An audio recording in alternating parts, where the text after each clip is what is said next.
if you visit Plymouth Plantation now, and there's a very good recreation of it done as a living history museum.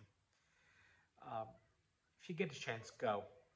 But either way, even if you don't go into that part, there is a stone in Plymouth that is known as, of course, Plymouth Rock, which is traditionally treated as the landing place of these pilgrims in the New World. However, if you actually read what Bradford wrote, the first place they set foot in North America was not at Plymouth, but on Cape Cod. And they're going to look around quite a bit before they decide on a place to settle. But he does describe how glad they were finally to put foot on land again, and what condition they were when they did. Here is what he says. Being thus arrived at Cape Cod, the 11th of November. Now think about that. These people set off from England in September, sailed about a month and a half, a little tiny bit over a month. They land in New England at the beginning of November, and they are not used to the weather on this side of the ocean at that time of year. Definitely not in the weeks to come. But that's the date that he gives. Being thus arrived at Cape Cod, the 11th of November, and necessity calling them to look out for a place for habitation, as well as the masters and mariners' importunity, meaning they want to dump them off so that they can get back to England before the winter storms make the ocean impassable. They, having brought a large shallop with them out of England, stowed in quarters in the ship, they now got her out and set their carpenters to work to trim her up. But being much bruised and shattered in the ship with foul weather, they saw that she would be long in mending. Whereupon a few of them tendered themselves to go by land and discover those nearest places whilst the shallop was in mending, and the rather because as they went into that harbor, there seemed to be an opening some 2 or 3 leagues off, which the master judged to be a river. It was conceived there might be some danger in the attempt. Yet, seeing them resolute, they were permitted to go, being 16 of them, well armed, under the conduct of Captain Standish, having such instructions giving them as was thought meet. They set forth the 15th of November, and when they had marched about the space of a mile by the seaside, they espied 5 or 6 persons with a dog coming towards them, who were savages. But they fled from them and ran up into the woods, and the English followed them, partly to see if they could speak with them, and partly to discover if there might not be more of them lying in ambush. So you see the mindset that everybody is carrying with them from the ship onto the land.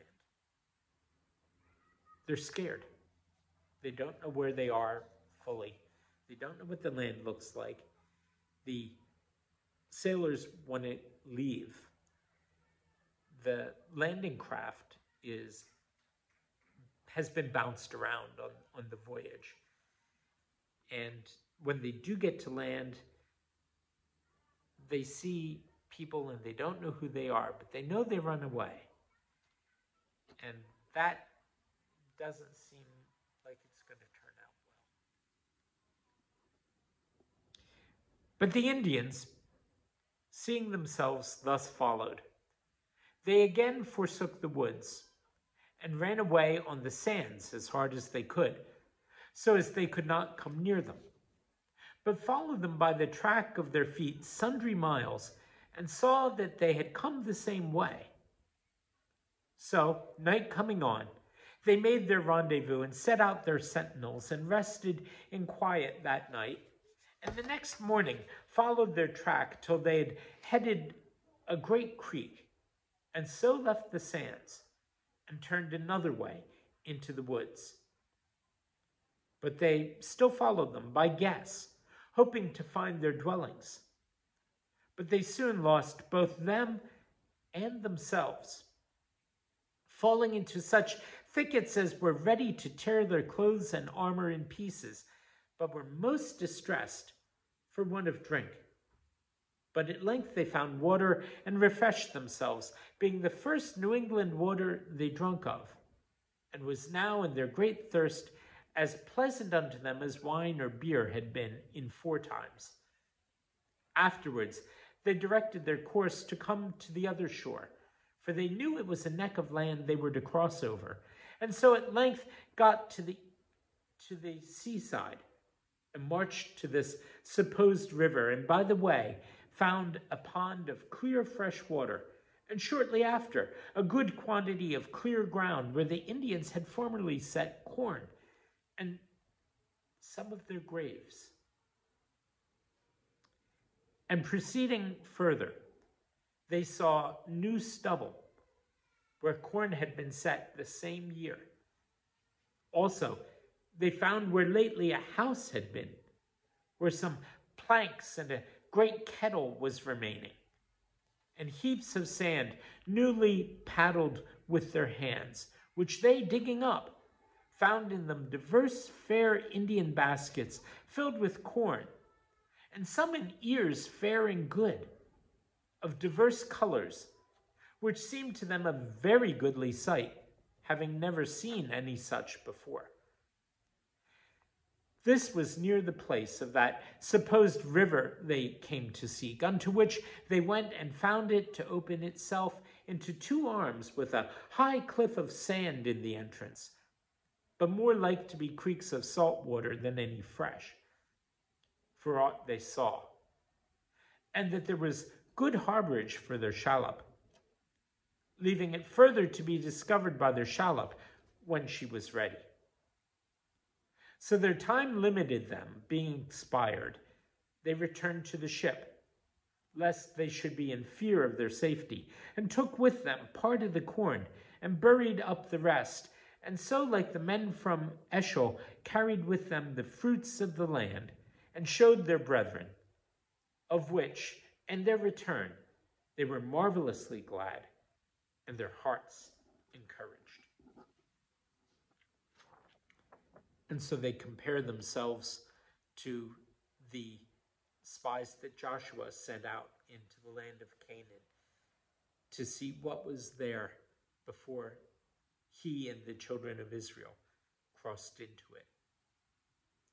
You can hear how they're thinking of themselves in those terms, and of the people of the land in terms of the people of Canaan. But they were still very glad to find the corn that had been buried for safekeeping, which they have now taken for themselves. Things are shaping up for some problems on all sides. We'll pick the story up